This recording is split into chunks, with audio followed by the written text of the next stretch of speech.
Welcome to Red Ice Radio. I'm your host, Henrik Palmgren. Before we get to the show, I just want to mention our websites, red-ice.net and our soon-to-be-opened redicecreations.com, with all things related to Red Ice Radio, including our new subscribers section with much more interviews. There is much more information to come, so stay tuned. Now let's get on with the show. Today we have a very special guest with us, someone that I've wanted to speak to ever since I heard an interview with him about the book The Mysteries of the Great Cross of Henday, Alchemy and the End of Time.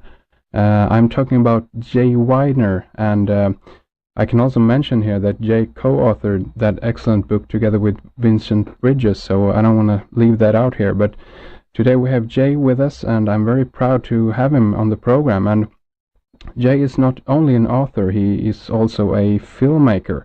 He's behind Secrets of Alchemy, The Great Cross and the End of Time, a beautiful and incredibly exciting film that goes kind of hand in hand with the book, The Mysteries of the Great Cross of Henday. And Jay is also behind Earth Under Fire, featuring Paul Laviolette, Quantum Astrology with Rick Levine.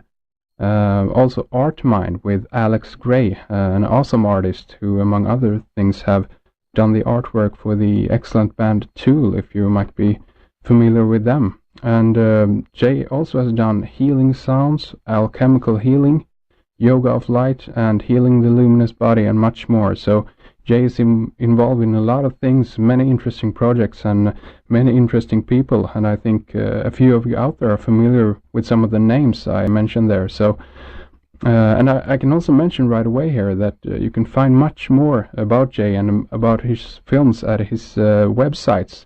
One is jayweidner.com. That's Jay Weidner. That's WEIDNER.com, and also sacredmysteries.com. That's sacredmysteries, one word.com. And we're going to begin today to talk a little bit about his new book, which actually is about film, and it's entitled Alchemical Cinema, A Search for the Spirit in Contemporary Filmmaking. And it's coming out sometime this fall, and we might also get into 2012, The Odyssey, a new film by Jay. So all these subjects are very close to my heart, and I'm very excited about this interview. So let's get things on the road here. Welcome to the program, Jay, and thank you so much for being with us today. Well, thank you very much. It's my pleasure.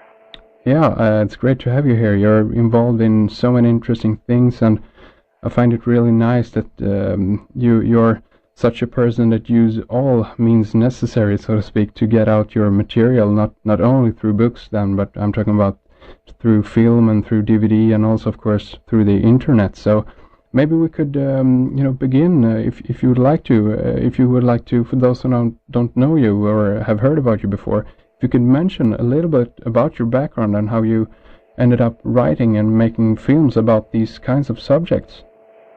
Yeah, well, let's see.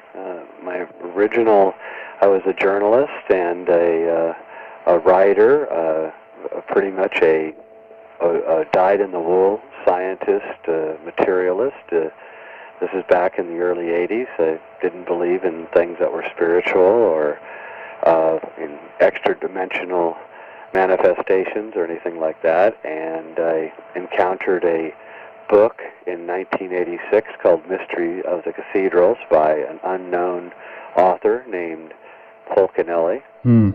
And I became obsessed with this book because first off, I didn't believe what he was saying, and secondly, I couldn't understand a lot of what he was saying. And being what I thought was a pretty smart guy, I was irritated by the fact that I couldn't understand a lot of what he was saying. So I began investigating the book one step at a time, and as I did, I became initiated into the realm of alchemy and what it really meant. And by the time my journey was over, well, it's not over yet, but by the time the first book came out in 99, I had completely altered my life, my belief system, And I realized that, of course, that the person who wrote the book, Mysteries of the Cathedral, Fulcanelli, had in fact initiated me through the book, which was probably the intention of the book, not to initiate me, but to initiate the reader. Yeah. And I was a completely different person, lost all my friends. Some of my family thought I had lost my mind. And as I had been involved in media in Hollywood, I was in Hollywood writing scripts and television shows before this happened. And so I always had a relationship with media and things. And so I took that knowledge of marketing and making films and writing, and I applied it to alchemy and to this understanding of this incredibly dense, intricate metaphysical science. And I have since gone on, and now I'm producing a feature film on the subject, 2 books, and it's quite an incredible journey. One day maybe I'll even write it down. But basically, I came to the realization that we live in a multiverse, not a universe, that there's multiple dimensions overlapping our 3 dimensions, and that these dimensions interact. And I realized and came to the realization that that is what alchemy really is, and that alchemy is a shamanic practice, a peculiar European shamanic practice, but nevertheless a shamanic tradition that goes back for thousands of years, all the way back to Egypt, and it transferred itself up into Europe through the Templars and through the interactions of what happened in Provence and in southern France in the beginning of this last millennium, around 1000 AD, and it transferred itself up into England and Germany and all through Europe, and eventually became ensconced in the architecture of the Gothic cathedrals, of which Fulcanelli assures us were constructed and designed by alchemists. And as I began understanding all of this, I came away with a much deeper sense not only of my own heritage, but that there was once an incredibly profound metaphysical structure to the societies of Europe that went back for a long, long time. That, I guess, became the mission of my life, to then try to get this down into paper and onto film, and to let other people know that the world that we've been told exists is not exactly the way it is, and that everything we know is wrong, and that once we understand that, we not only can understand the world as it really is, but we can feel maybe a little bit better about who we are and where we are and what we've done. In history. And so I guess that's my mission in life. Excellent. Yeah, and then I can see the connection. Then the step towards cinema and movies in general isn't so far, so to speak, because you were right there. So I mean, how did you? Have you always, incorporated this idea of I guess we're talking here about some symbolic movies. Is that correct? Yeah, I've always been fascinated by films ever since I was a kid. I saw 2001: A Space Odyssey when I was 15. Yeah. And the usher literally had to pick me up and take me out of the theater because I couldn't get out of my seat at the end of the film. And they had to get ready for the next showing. And I just couldn't get out of my seat. I was paralyzed after the film ended. And I never realized, I guess, until that moment that you could do anything you wanted in film, and you could evoke it in a way that made you respond not only in an intellectual way, but also in a spiritual and an emotional way. Yeah. And since that moment, I guess, when I was 15, I realized that there was nothing in life as exciting as motion pictures and cinema, and though most movies and cinema are not very good, occasionally one will be worth the effort. Yeah. That became the paradigm or the model for me, that if there could be one or two or three films that could achieve this kind of alchemy, then it's possible. And since it's possible, I wanted to try to achieve it. I personally think that cinema is really an alchemical art form, and it has not been given. Today, we're now developing the technologies where people who are not wealthy and do not have a lot of money behind them can actually create some interesting films. Yeah, exactly. This has just come into fruition in the last 10 years or so. Before that, of course, you needed millions and millions of dollars to be able to make a film. Yeah. And so only someone who was extremely talented could work their way up into the upper realms of cinema and be able to do what they wanted. So only a Bergman or a Kubrick could actually do it. And today it's now opening up. The whole field is opening up. Everything is in an incredible state of flux and change. Yeah. Very exciting. And I think we're going to see some very bad films being made, and occasionally I think we're going to see some very good films being made. Yeah. And I'm very excited. Absolutely, yeah, I totally agree, and that is what happens when we're able to open up the arena in the kind of way that the digital media has brought. But I'm just curious here. Do you work digitally?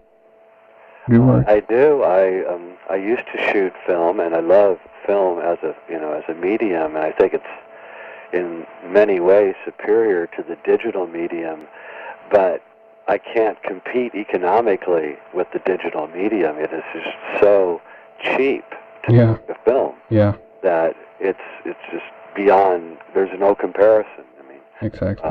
A reel of a film costs up $800 or $900 for 10 minutes, and I can get an hour of digital for $5. Yeah, exactly. So I can't compete with it. So what I've done is I've tried to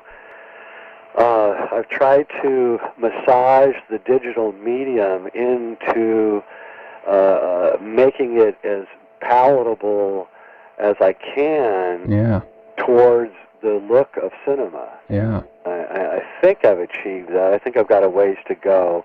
But there's a lot of other people that are working on the same thing. I'm not alone. This is happening all over the world. Yeah. I'm going to make a prediction that in 5 or 6 years, if the human race survives, we're going to have a real golden age of cinema. Yeah. And I think it's happening. I think we're just right at the birth of it right now. Exciting. Yeah, because I know that in film editing software there are amazing plugins now that you can do miracles with if you got to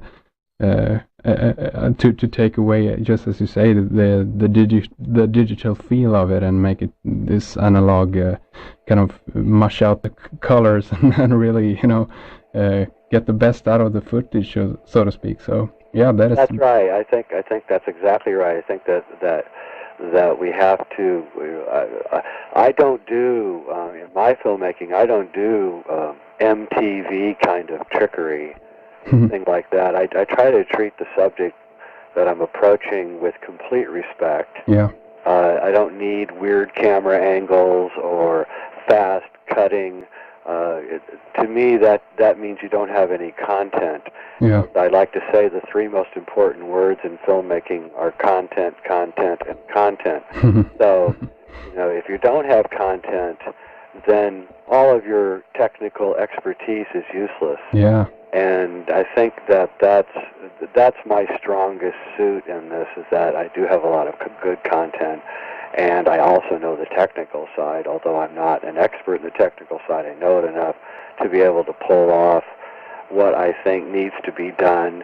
And I've had people watch my new film, 2012, The Odyssey, and actually commented to me that they thought that I shot it on film, which is the greatest compliment I could have ever gotten. Yeah. Yeah, excellent. Yeah, is it, by the way, is that film out yet, or? It's going to be opening across the United States and Canada in November, December, and January, and then worldwide after that. Although it is showing in England, in France, and in South Africa in November and December, and then it'll open up on. Well, I don't know. Maybe a major distributor will take it up. There's a big chance of that happening. If that happens, then the whole game changes. But if that doesn't happen, it'll be released on DVD in February or March of 2007. Excellent, excellent. And let's return a little bit later and talk more about that. But I want to get into the Alchemical Cinema, your latest book now. And you mentioned 2001, of course, that movie. But have you, for this book, have you used, have you analyzed a few movies just and kind of use this alchemical filter, so to speak, to analyze different movies, or how many movies have you been looking at here? Well, there's probably about 20 films that are mentioned in the book Alchemical Cinema, but what I've done is I've taken the alchemy can be broken down into four aspects.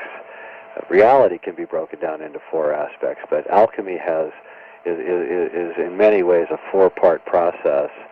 And just like there's four brains, and there's four letters in the DNA. Yeah.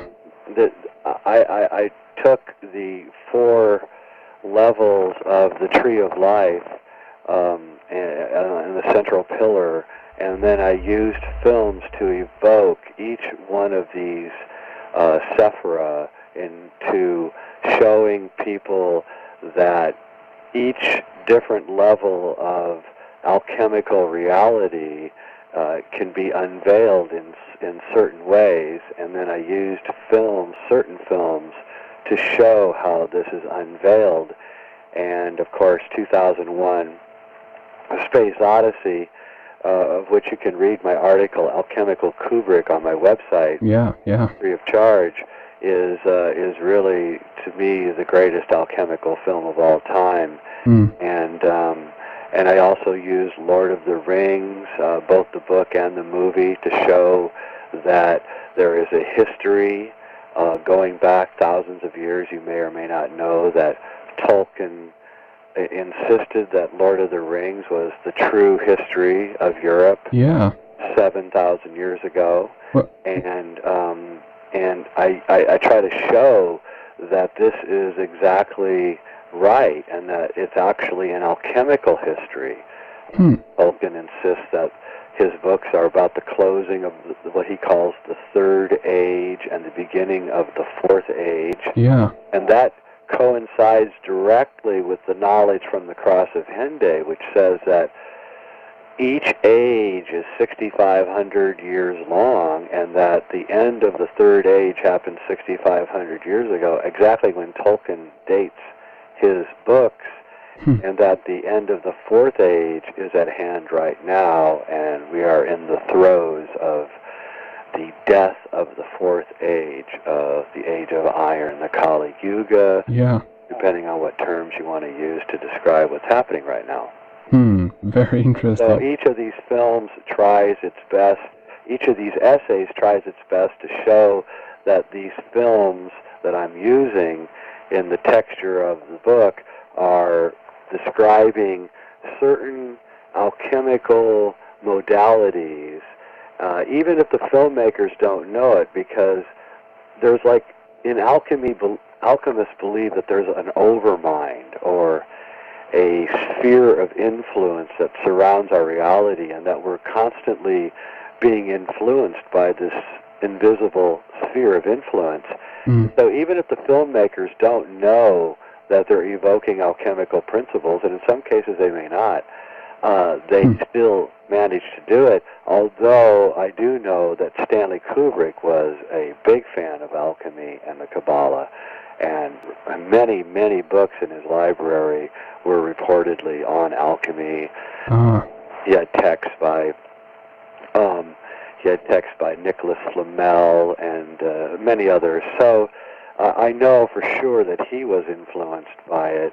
And then other films that I mentioned besides Lord, and I know that J.R.R. Tolkien, who was an Orthodox Catholic, but I think that it was a strange Catholicism that possibly had been influenced by some alchemical principles, similar to the people who built the Gothic cathedrals.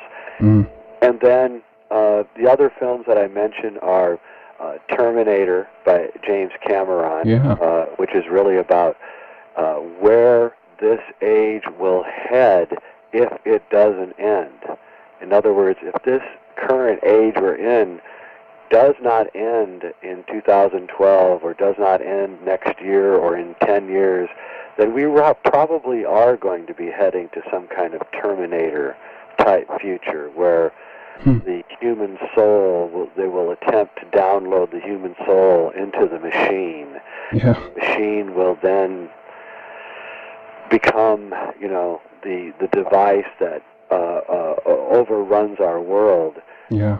Titanic by James Cameron is another essay in the book, and many people don't like the film Titanic, but what is interesting about the film Titanic is that, first off, it's the biggest hit ever in cinema history, and secondly, the film is about us. When you go in to see the film Titanic, you already know how it's going to end. We all know that the Titanic went down on April 14th. Yeah. But so the film is saying, okay, what is this about? And the film is how the passengers are on an iron ship sailing in the wilderness, and their own hubris brings the ship down. Their own idea that this is an unsinkable ship, that they can turn all the engines on and go right through a field of icebergs, and think that they're not going to hit one, and then they hit it, and the iron ship falls apart, and they all die. And what's interesting is there's no suspense in this film. We know that that's going to happen the minute you sit down in the theater. So it's like an eerie forecasting of how this age is going to end if we're not careful. And so there's all these kinds of essays throughout the film, throughout the book, and it's really very exciting to be working on it. Yeah, very interesting. I mean, there are a bunch of questions that pop up in my head here, but I want to return to the idea of that messages can be communicated through film, yet that the director or the makers of the film might be unaware of it. That is very interesting, I think. It is very interesting. That comes from letters that I have written to certain filmmakers asking them about their films, and I've received back their responses, and I would be amazed by, excuse this, but how ignorant they were. and then I realized, of course, that this overmind is influencing things, and a lot of people today are conspiracy theorists, and they keep searching for the magic bullet that's going to unveil, the reality of what's going on around us. Yeah. And they never seem to find it. And the reason that they never seem to find it is not because there isn't conspiracies. There certainly are conspiracies in this world. Yeah. But because there is an overmind that is influencing us in very subtle ways. And this is really the Hermetic tradition. The Hermeticists would influence political events and societal events around them without ever taking credit for it, and no one would actually ever know that it was they, the Hermeticists, who would actually cause the event to happen. This is, of course, the role that Gandalf has in Lord of the Rings. Yeah. He is influenced. He's an alchemist. He wears a Phrygian hat, and he has a staff, and he rides a white horse. Yeah. And he is transmuted from Gandalf the Grey to Gandalf the White by falling into the abyss, fire, and all these alchemical allegories are going on. But what he's really doing is he's influencing the events that are occurring but he's influencing them in a selfless way, not in a selfish way. Yeah. So he's kind of the anti-conspiracy theorist. And this is what's going on a lot of levels. You know, people are working towards making a better world every day, and we don't know who they are, and frequently they don't even know that they're doing this. And I think that this is going on, and it's really a cause of great hope and joy, because there are forces at work that we do not understand. You know, I always like to think about the fact that for 50 years, the Soviet Union, or 45 years, the Soviet Union and the United States faced off each other with literally thousands and thousands of nuclear weapons. Yeah. And yet they never managed to get in a war, a full-out shooting war. Yeah. I always, thought, why?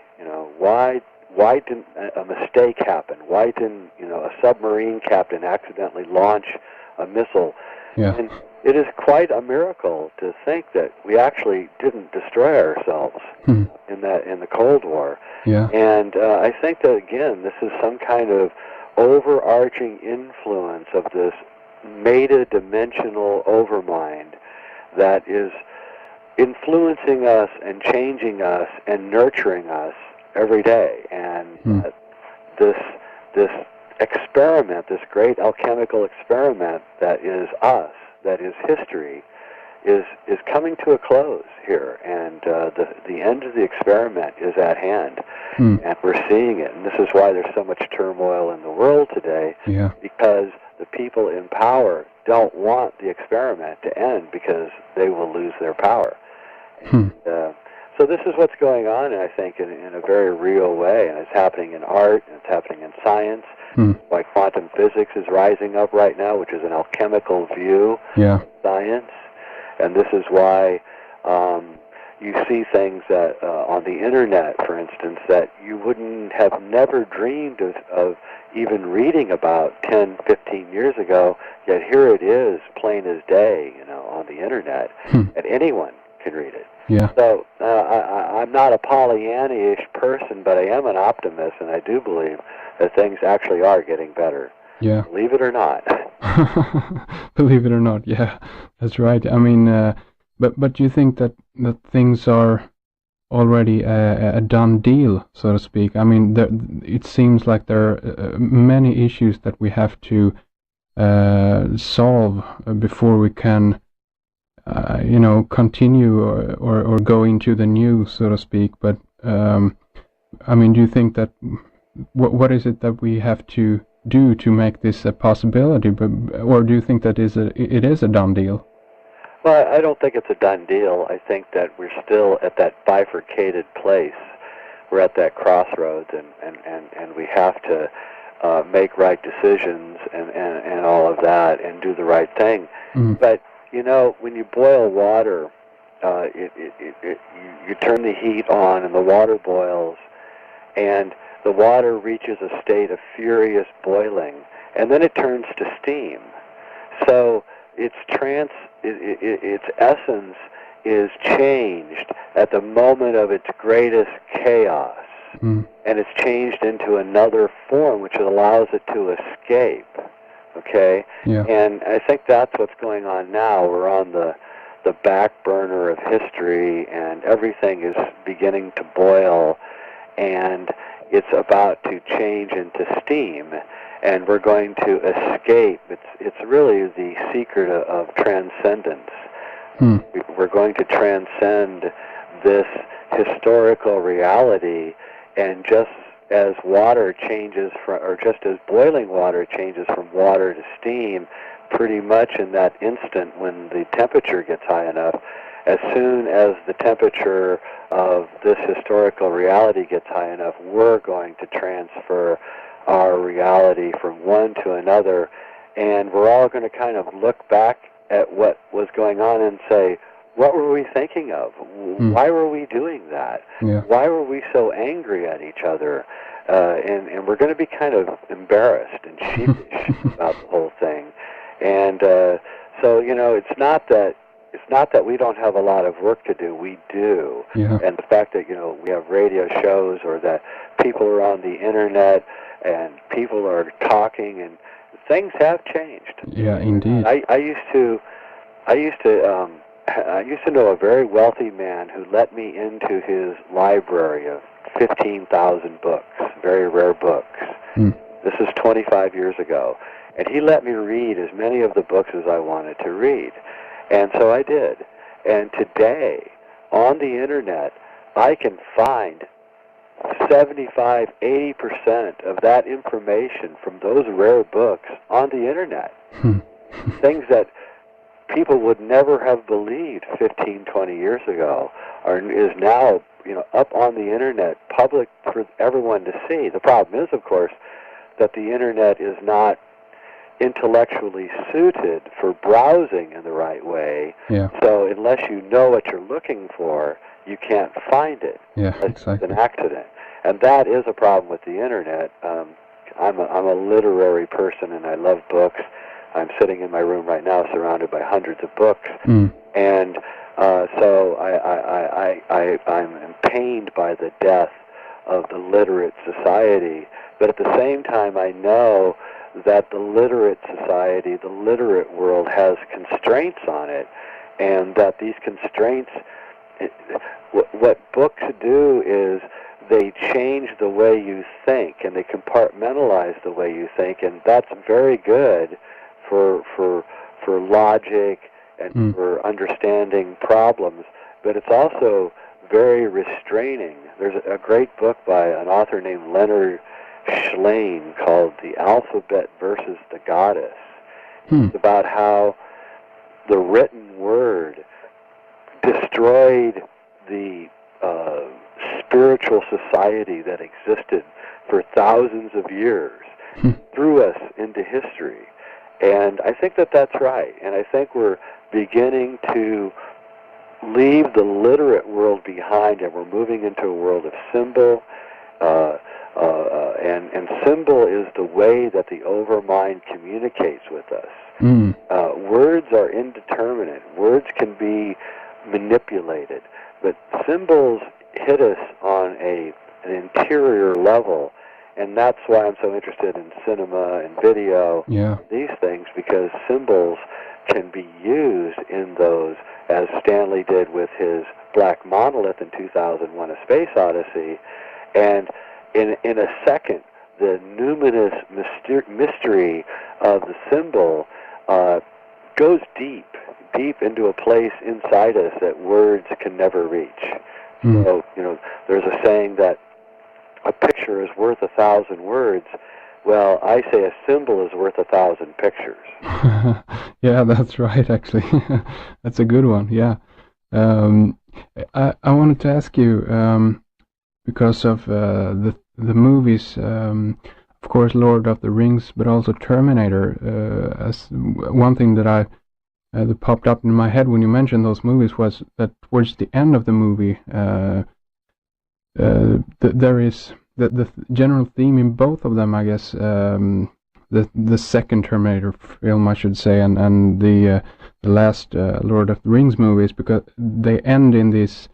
Lord of the Rings end at Mount Doom, where fire and lava spews out, and it's very, basically fire is the theme there, but also in Terminator, that also is the thing, that the fire that consumes this robot. And is this what you're talking about here? That's a very interesting observation, because also the name of Fulcanelli is Fulcan, which is Vulcan, which is volcano, and there does seem, and Fulcanelli says in his book that this age will be destroyed by fire. Yeah. So there is this odd idea that volcanism, or some kind of symbolic destruction of the age by fire, is what's going on here. And of course, the Earth is heating up. There's no doubt about it. I live in the far north of the United States, generally in one of the colder areas. Yeah. And we're in an unprecedented heat wave even right now. We are here too. That's it seems like it's it's just uncanny. I mean, right now today it's so hot. We have the windows open, and for late September, this is just unheard of here. Yeah. It does not happen, and yet it's happening. And I was talking to someone the other day who told me they saw a seagull in New Mexico, which is the hottest desert in America. And this is unbelievable. What is a seagull doing, in New Mexico? and things are happening in a strange way. And when I first encountered Fulcanelli's prediction that this world would be destroyed by fire, of course I didn't believe it. But starting in 1992, and I've been tracking this ever since, every summer is hotter than the summer before. And we're like in a time bomb, and it's ticking away. Yeah. And you just have to wonder when there's going to be crop failures and famine, and water is going to be depleted from hotter areas. And, yeah. And also, of course, the anger of the planet seems to be increasing. Yeah. People are less tolerant. Where are the peacemakers? 20 years ago, we had peacemakers, people trying to make peace between warring nations. They don't exist anymore. There's no one trying to make peace anymore. And so this thing has to go all the way to its end. It can't be stopped anymore. And we can only hope that it ends before the forests are gone, and before the water is gone, and before the wildlife is gone, and before the human race is gone. Yeah. I think you're right. I think it's a great observation. Also, if you remember in Lord of the Rings, the ring gets heavier and heavier with each step towards Mount Doom. Yeah. With Frodo. Yeah. This is also what's happening. Gravity is getting denser. Time is getting denser. Everything is getting heavier and heavier with each second as we approach the great moment when this age ends. And I have no idea how Tolkien knew all of this. It can only have come from the overmind. It can only have come from a deeply spiritual, naturally based philosophy, which he did have, that evoked this for him. And in the end, I think that Tolkien was an alchemist, and I think he learned what he knew from philology and his study of linguistics. Yeah. Because he was an expert in language, I think he began, and what he was really interested in Tolkien was the history of words. Yeah. He would take a word and go back and back and back thousands of years, and I think he began seeing the secret history of the human race through this study of language. Yeah. Even to the extent of hobbits. I mean, we now know that there really were hobbits. They've now found the skulls and the skeletons of these people, and they really did exist, and they were just like us. They were just short. And so it's really amazing, and people who are rationalists get upset at this kind of talk, but what they don't realize is that in truly every sense, what we're talking about is rationalism. We're saying anything that's to me, in my mind, fantastic or unbelievable, it's quite believable. And in everyday occurrences like Watson and Crick uncovering the structure of the DNA by having a dream. Yeah. All of these things are happening, and it's the rationalists who are actually refusing to look at reality. That's how I see it. That is the general idea, I guess, through history is that people who aren't afraid to cross the boundaries, those who try to go. What's the saying, that those who go. If you want to know how far you can go, you have to go too far, so to speak. So I like that. Yeah, I agree with that. I think that, the shamans in ancient societies, the shamans never lived in the center of the village.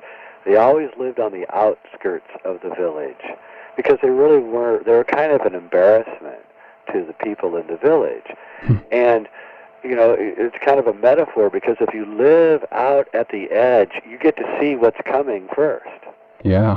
And I think that's what people like me and our ilk do, is we live out on the edge and we get to see what's happening first, and then we run back and tell everybody what's happening. Yeah. Of course, they think we're crazy, but it happens, and so the way it is. And there's nothing you can do about it except do your duty as a human being and try to help as many people as possible, especially through the next 6 years, because this thing is going to get just very, very weird. Yeah.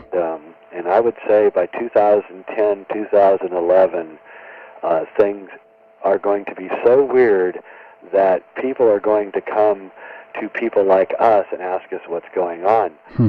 One of my old friends before he died was Terence McKenna. Yeah. And Terence McKenna used to say to me that he would say, Jay, they're going to come to you one day and ask you what's going on. The elites are going to call you up and ask you what's going on. And I thought, what, are you crazy, Terence? Nobody's going to call me and ask me what's going on. But in fact, I actually now understand what he was saying, and that the people that rule this world are the most clueless as to what's going on.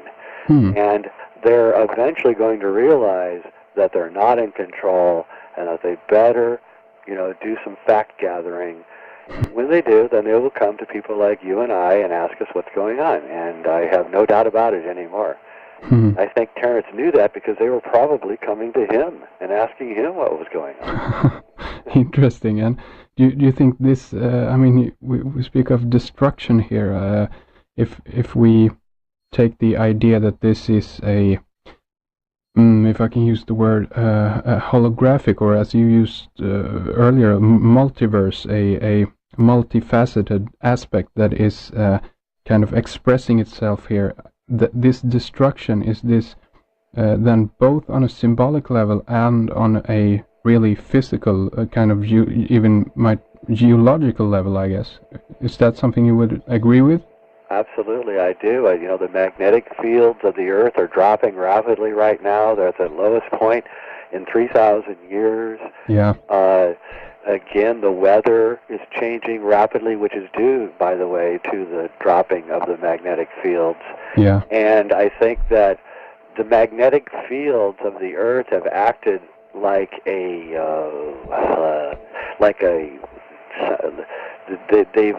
masked reality. Because they were so dense and so heavy, they've masked reality, and as they're disappearing, we're beginning to see what's really going on. Yeah. And people in the United States are notoriously ignorant, but you can see that there's a small group of people in the United States who see what's actually happening, and they won't shut up. They just keep talking, no matter that no one's listening to them, no matter how much they're called crazy. They just keep going and going and talking and talking. Yeah. And they won't stop, and this persistence is amazing. And people like me, and guess what? They're starting to listen. Yeah. And slowly you're seeing that we're winning. Slowly the tide is shifting to where the people no longer believe what they're being told, and it's awful to watch it if you're here, because you're living with such ignorance around you. Yeah. And you feel compassion towards them, and you wonder why they don't understand what's happening. Yeah. But if you keep it going and you keep talking and you keep trying to change the situation, eventually you begin to see the tide change. And it's changing right now. Even in a country as backwards as the United States, you're actually seeing the tide shift. You're actually seeing people beginning to understand that they've been hoodwinked, yeah, that their government is lying to them, that they're involved in situations that they cannot get out of. And so it's happening across, and by the way, this is all going to affect the realpolitik, because once they realize how badly they've been fooled, then they're going to react, and when they react, it's going to go to the other extreme, which means they're going to go to the extreme where they don't buy anything they're being told. That's what we want. That's the beginning of enlightenment. That's right. To move to that other extreme. So it's happening right here in this country right now. I've been watching it, fascinated by it. Right now, the polls that they take are showing that people just, by leaps and bounds, are not believing anything that's going on anymore. Yeah. And it's at that moment that we can change things. Yeah. That moment where they're unsure, that we can come in and say, hey, here's what's really happening. You know, this world is deeper and more complex and more of a manifestation of our minds and our spirit than you ever dreamed of. And yes, it is like a holographic universe, and each person is a part of the hologram. Yeah. And if each person changes, the hologram itself changes. And so it's an individual thing, and it's a mass thing, and a collective thing, and it's all happening at the same time. And I think that I like to always say that, you know, you have to go to hell before you go to heaven. Yeah. The reason that you have to go to hell before you go to heaven is because if you just go to heaven without going to hell, then you can't appreciate what heaven is. Exactly. But if you go to hell first, and then you go to heaven, then you can appreciate how nice it is once you get there. Of course. I think that's what's going on here, is we're in our own hell, and we're beginning to realize that's not a place that we want to live in. Yeah, I totally agree. And you're correct, you have to have reference points to know where you're at, basically, in this holographic universe then, because there's so many facets to all of this, and there are multiple ways that we can go here. We're about 8 minutes away from the ending of our first segment here, but you want to, return to the book and maybe mention a few more things about it? Yeah. So let's see here. Where will I go here? Okay. So this book is really just trying to take popular culture and reveal the alchemical reality that is the truth of who we are. And I try to use pop culture because everybody can identify with pop culture. Yeah. I realize, of course, that this is what Stanley Kubrick and J.R.R. Tolkien and even James Cameron and Bergman and a few others, not very many, to be honest with you. There aren't a whole lot of filmmakers who are actively pursuing this kind of thing in a conscious way. There are many who are pursuing it in an unconscious way and may not know it, but for those that are actually seem to be conscious of it, they have created these films, and there's details in the films which seem to show that they know what they're doing all the way. Yeah. And I think that's what's more intriguing to me than anything else is little tiny details inside the films that shouldn't be there. They don't really help the story or anything, yet they're there nagging at you and saying, hey, look at me, what am I doing here? And then you look at it, you say, hey, this is really weird. Yeah. And then you look at it and you realize, of course, that they did know what they were talking about. Stanley Kubrick never told anyone what he was really doing in 2001, A Space Odyssey. And I wrote my essay in 1999 and actually came out finally again in the year 2000, revised. And I got a letter from the producer, Bob Watts, of 2001. He said every day on the set he asked Stanley what this film was about. Stanley would never answer him. right? And then Christina Kubrick, his wife, wrote me and said that, you are right. Stanley was obsessed with alchemy, and Stanley was obsessed with the Kabbalah. Uh-huh. And, then I knew that he wasn't an atheist, as everyone was saying. He just didn't believe in the kind of God that was being foisted on us by society. Yeah. And this is evident in other films, like The Shining. It's obviously a film about reincarnation, which is a strange thing if he's an atheist.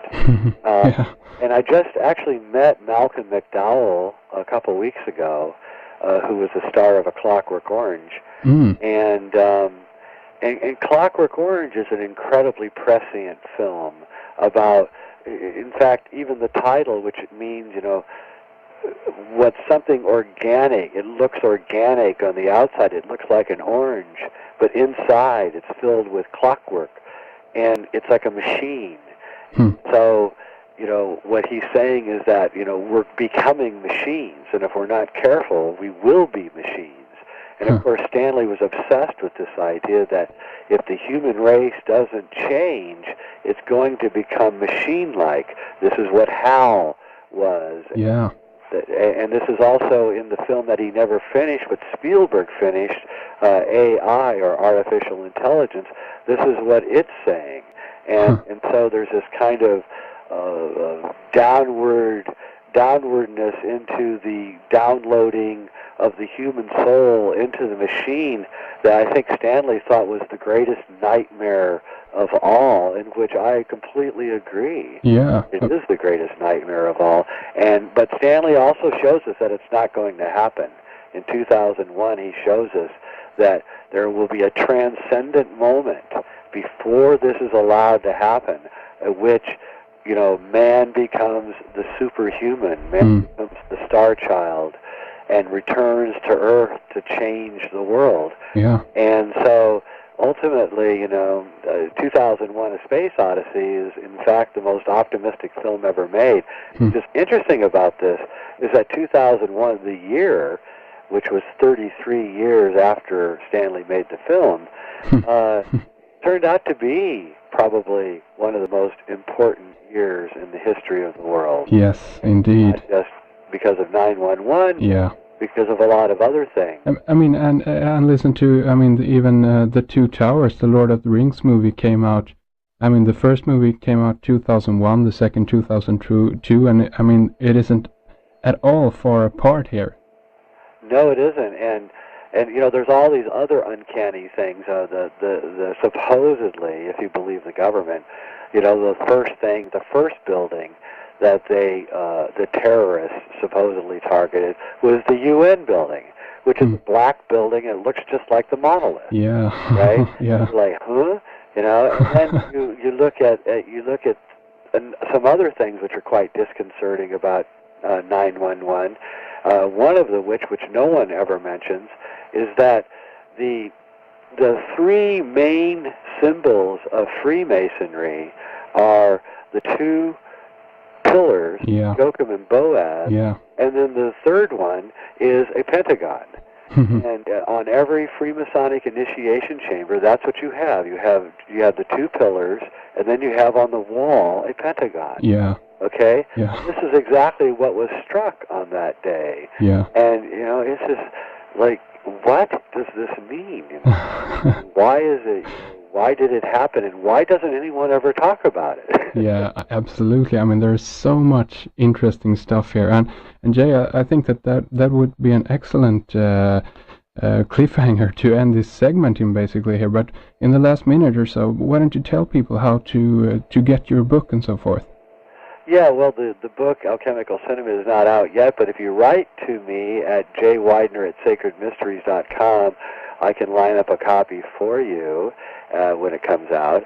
And if you go to my website, Jay Weidner, JayWeidner.com, you can read all my articles on Tolkien, on Kubrick.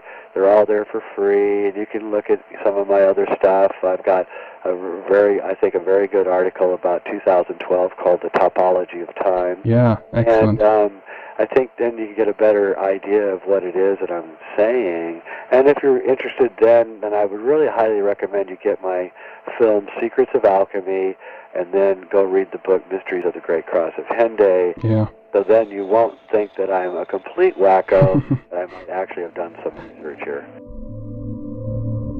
Jay and I continue this discussion in our soon-to-be-opened subscribers section on redicecreations.com. We talk more about 9/11, his film 2012, The Odyssey, and Jay have some amazing new information regarding the story about the Cross of Henday in France. Do you remember how it ended? The evidence led to Cusco in Peru, but it sort of came to a dead end there. Well, Jay shares with us his very latest information, and this is a fascinating story and more material that could take this story even further down the rabbit hole. So if you find this stuff fascinating, this is something that you don't want to miss. It's all coming up very soon on redicecreations.com. So stay tuned, and thank you very much for listening to Red Ice Radio.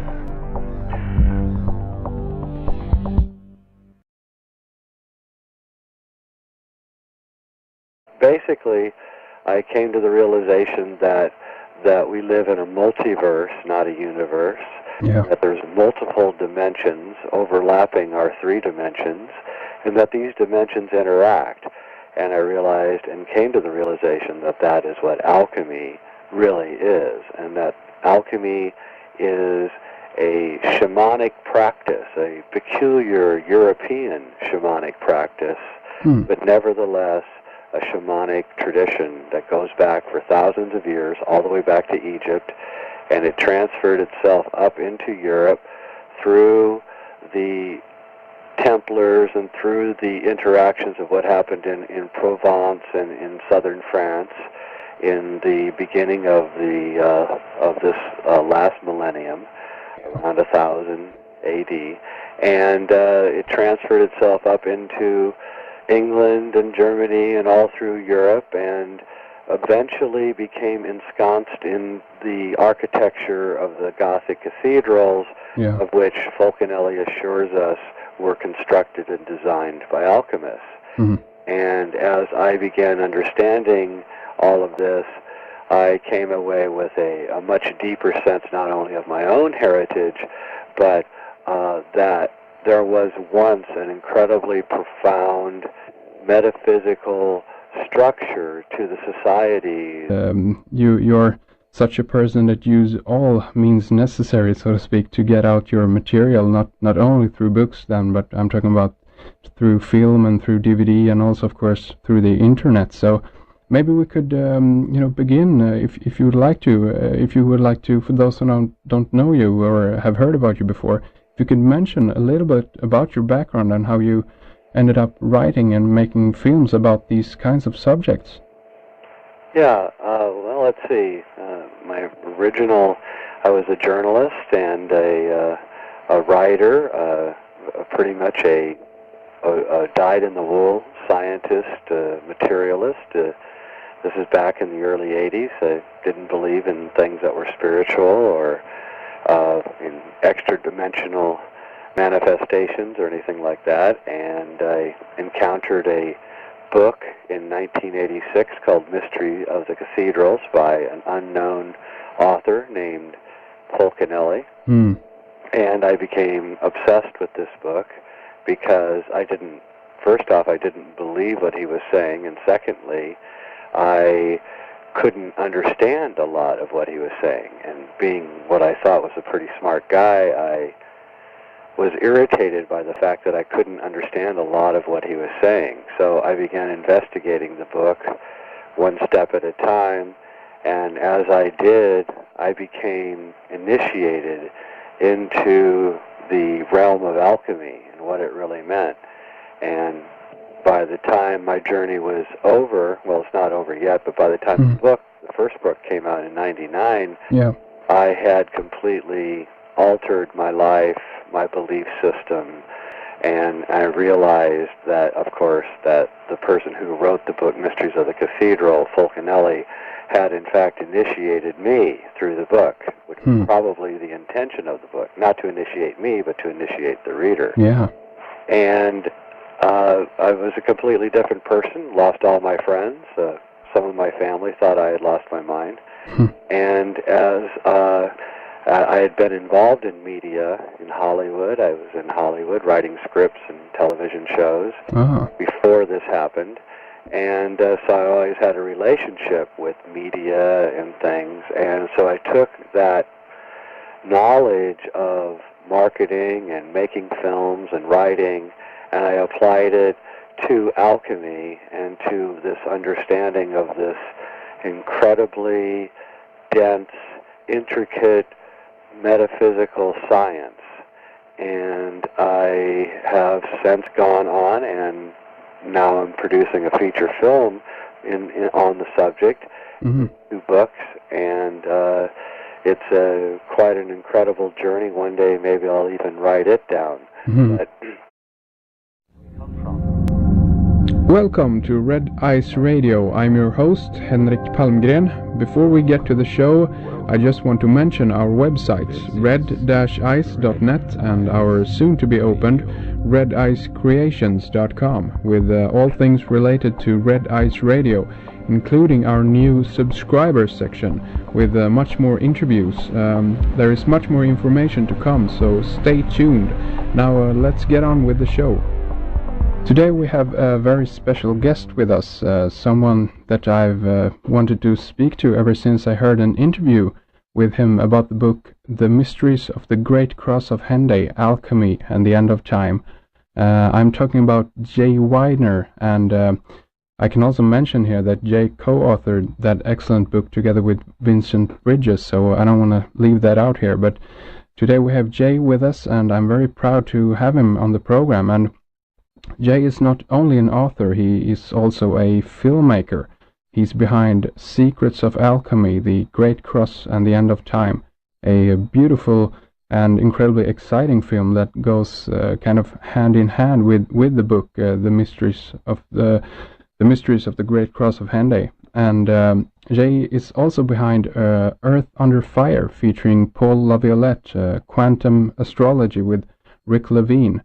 Also Art Mind with Alex Gray, an awesome artist who, among other things, have done the artwork for the excellent band Tool, if you might be familiar with them. And Jay also has done Healing Sounds, Alchemical Healing, Yoga of Light, and Healing the Luminous Body, and much more. So Jay is involved in a lot of things, many interesting projects and many interesting people, and I think a few of you out there are familiar with some of the names I mentioned there. So, and I can also mention right away here that you can find much more about Jay and about his films at his websites. One is jayweidner.com. That's Jay Weidner. That's WEIDNER.com, and also sacredmysteries.com. That's sacredmysteries, one word.com.